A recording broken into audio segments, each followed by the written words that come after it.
যুক্তরাষ্ট্রের আলাস্কার আঙ্কারেজে ট্রাম্প পুতিনের আয়োজিত বৈঠকের দিকে তাকিয়ে আছে পুরো বিশ্ব।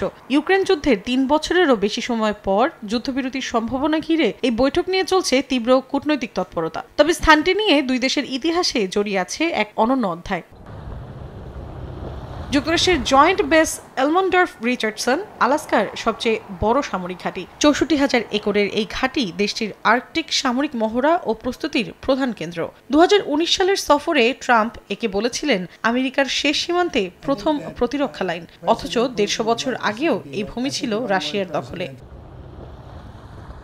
১৭২৫ সালে রুশ সম্রাট পিটার দ্য গ্রেট আলাস্কা উপকূলে অনুসন্ধানে পাঠান নাবিক ভিটাস বেয়ারিংকে। সমুদ্র উদবিড়ালের দামি পশম, মাছ ও প্রাকৃতিক সম্পদে ভরপুর এই অঞ্চল তখন প্রায় জনবসতিহীন। ১৭৯৯ সালে রাশিয়ান আমেরিকান কোম্পানি সেখানে উপনিবেশ গড়ে তোলে, সিটকাকে বানায় রাজধানী। কিন্তু টিলঙ্গিট উপজাতির সঙ্গে সংঘাত, দুর্গম জলবায়ু ও সরবরাহ সংকট শুরু থেকেই রুশ শাসনকে চ্যালেঞ্জে ফেলে।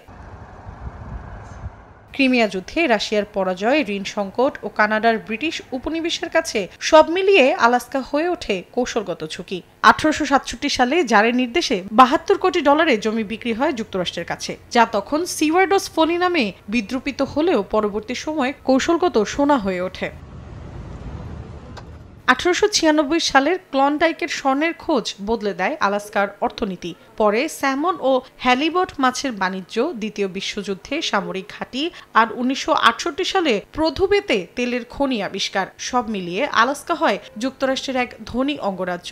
অঙ্গরাজ্যটির পার্মানেন্ট ফান্ড ডিভিডেন্ড ব্যবস্থা প্রতি বছর বাসিন্দাদের তেলের মুনাফার অংশ দেয়, যা যুক্তরাষ্ট্রে বিরল। আজকের আলাস্কা পর্যটন, মৎস্য ও প্রাকৃতিক সম্পদের মিশেলে এক শক্ত অর্থনীতি।